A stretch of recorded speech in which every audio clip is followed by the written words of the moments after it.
O günlerde gazeteler, San Quentin hapishanesinden kaçan bir adamın hikayesini yazıyordu. Vahşi bir adamdı bu. Kötü bir yapıya sahipti ve bu yapısıyla büyümüştü.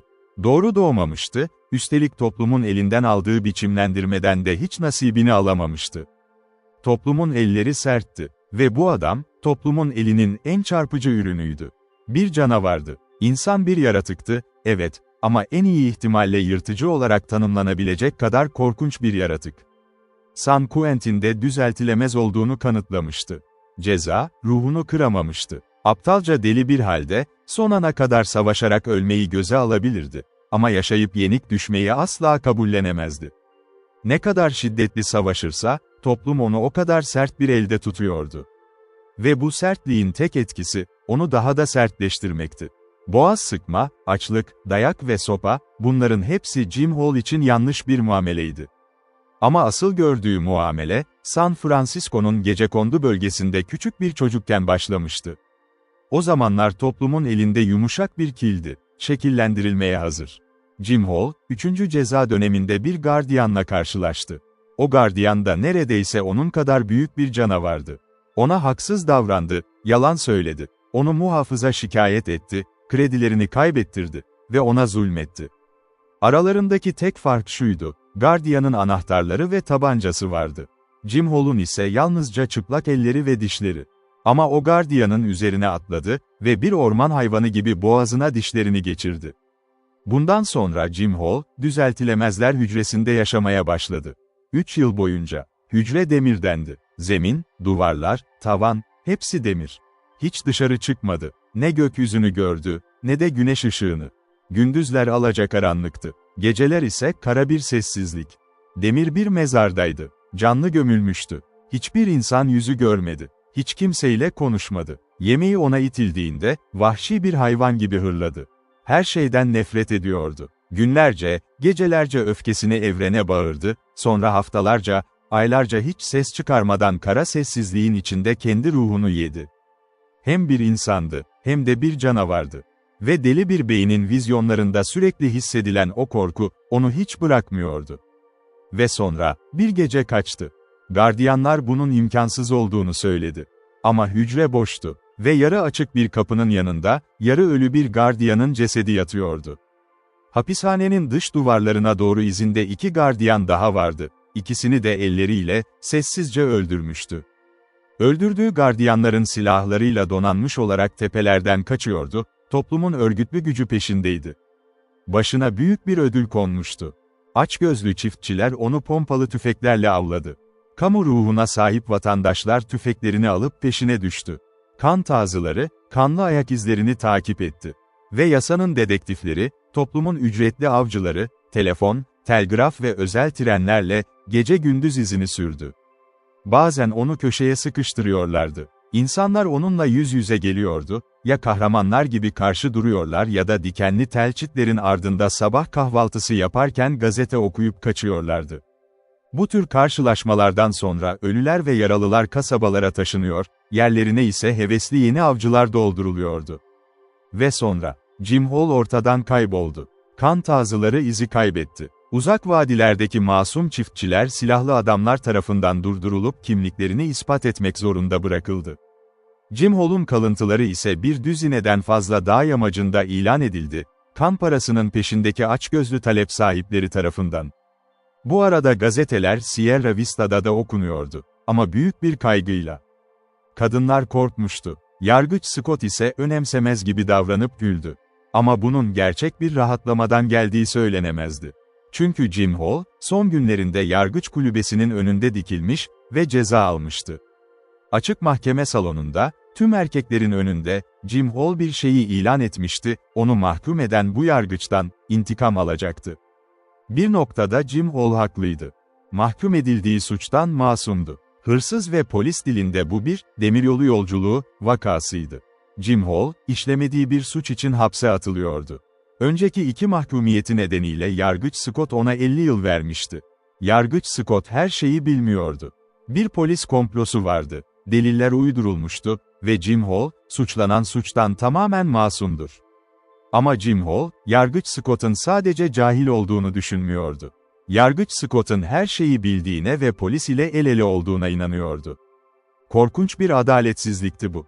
Ve Yargıç Scott tarafından 50 yıllık bir ölüm cezası gibi söylendiğinde, Jim Hall, her şeyden nefret ediyordu. Onu kötü kullanan bu toplumdan. Mahkeme salonunda ayağa fırlayıp öfkeyle bağırdı, yarım düzine mavi ceketli düşman onu sürükleyene kadar. Yargıç Scott, adaletsizliğin kilit taşıydı onun gözünde. Ve ona bütün öfkesini, henüz gelmemiş intikam tehditlerini fırlattı. Sonra Jim Hall yaşayan ölümüne gitti ve kaçtı. Bütün bunlardan White Fang'ın haberi yoktu.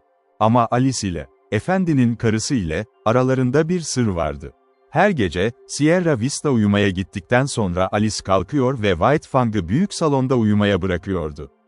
White Fang ev köpeği değildi, normalde içeride uyumasına izin verilmezdi. Bu yüzden her sabah, aile uyanmadan önce, onu dışarı çıkarıyordu. Böyle bir gecede, tüm ev derin uykudayken, White Fang uyandı ve sessizce gerildi. Havayı kokladı ve taşıdığı mesajı okudu. Yabancı bir varlık vardı. Garip sesler geliyordu kulaklarına, yabancı birinin hareketleri. White Fang öfkeyle havlamadı. Bu onun yolu değildi. Yabancı tanrı sessiz yürüyordu. Ama White Fang daha da sessizdi. Çünkü üzerinde kıyafet yoktu. Vücuduna sürtünecek hiçbir şey. Sessizce peşinden ilerledi. Vahşi doğada, sonsuza dek çekingen canlı eti avlamıştı ve sürprizin ne anlama geldiğini çok iyi biliyordu. Yabancı tanrı büyük merdivenin dibinde durdu ve dinledi. White Fang ise ölü gibiydi. Kıpırdamadan izliyor, bekliyordu.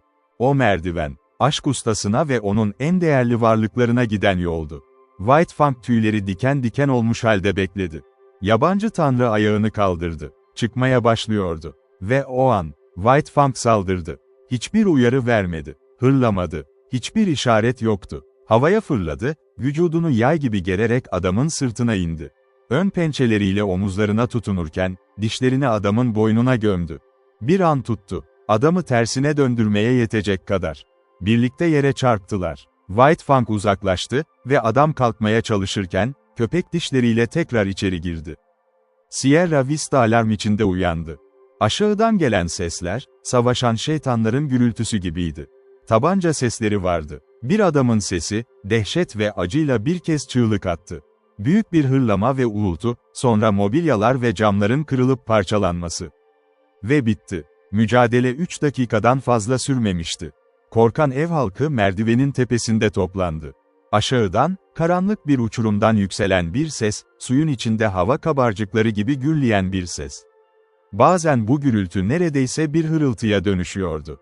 Ama o da hızla söndü ve kesildi.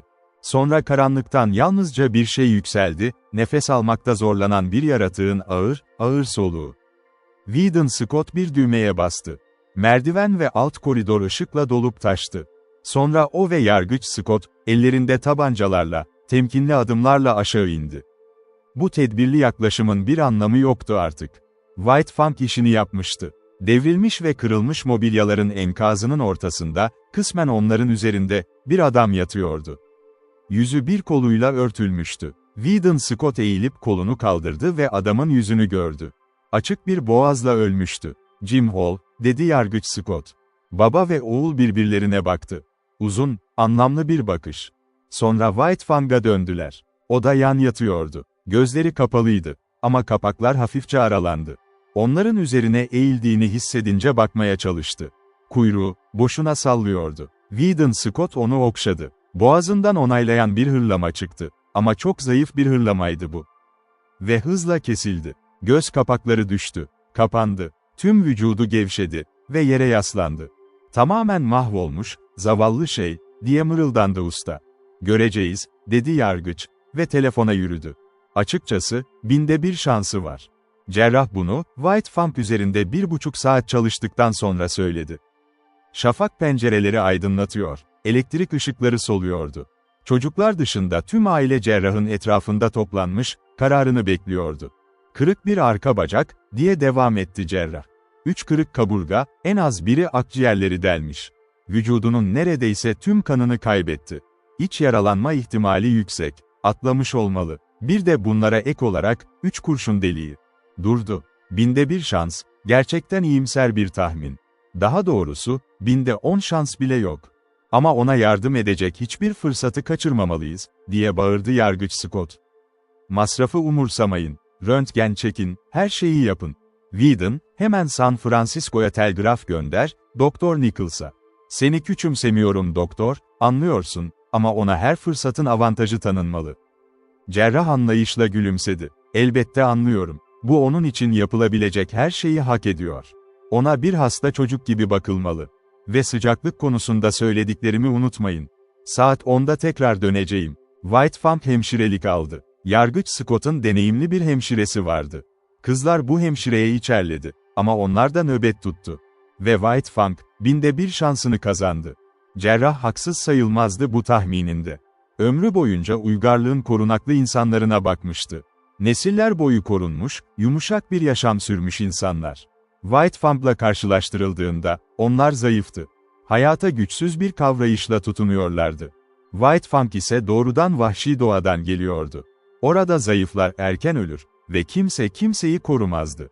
Ne babasında ne annesinde, ne de onlardan önceki nesillerde bir zayıflık vardı. Demir bir anayasa ve vahşi doğanın canlılığı.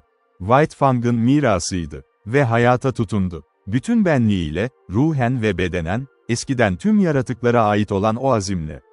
Alçı kalıplar ve bandajlarla yere bağlanmış halde haftalarca öylece kaldı. Uzun saatler uyudu, çok hayal kurdu. Zihninde kuzeyin sonsuz vizyonları aktı. Geçmişin hayaletleri belirdi ve onunla birlikte yürüdü. Yeniden Kish ile Inde yaşadı. Grey Beaver'ın dizlerine sürünerek sadakat gösterdi. Canı için koştu, Lip Lip'ten ve bütün o uluyan yavru sürüsünden.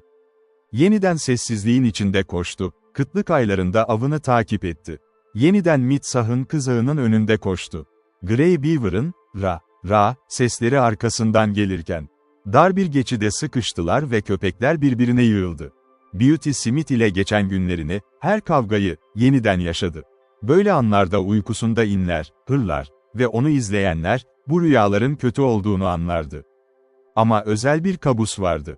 Tekrar gelen, elektrikli arabalar, çıngırdayan, çarpan dev makineler, onun için dev bir çığlık atan vaşak gibiydi.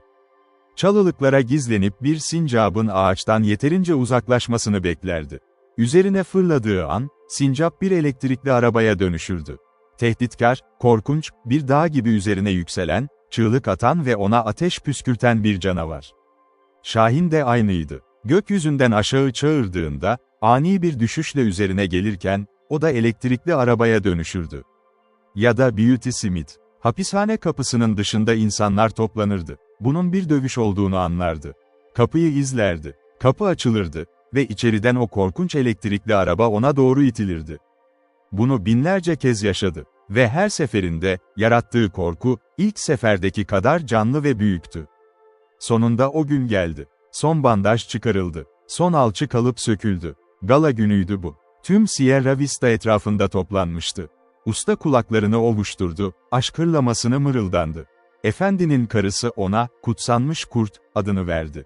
Bu isim büyük beğeni topladı ve tüm kadınlar artık ona Kutsanmış Kurt diyordu.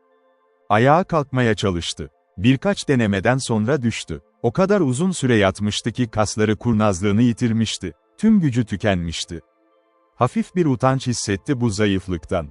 Sanki tanrılara karşı borcunu ödeyemiyormuş gibiydi. Bu yüzden kahramanca bir çaba gösterdi ve sonunda ayağa kalktı. 4 bacağı titriyordu. İleri geri sallanıyordu. Kutsanmış kurt, diye haykırdılar kadınlar. Yargıç Scott onları zaferle süzdü. Kendi ağzımdan söylesin, dedi. Tıpkı iddia ettiğim gibi, sıradan bir köpek onun yaptığını yapamazdı. O bir kurt. Kutsanmış bir kurt, diye düzeltti yargıçın eşi. Evet, kutsanmış kurt, diye onayladı yargıç. Bundan sonra onun adı bu olacak. Yürümeyi yeniden öğrenmesi gerekecek, dedi cerrah.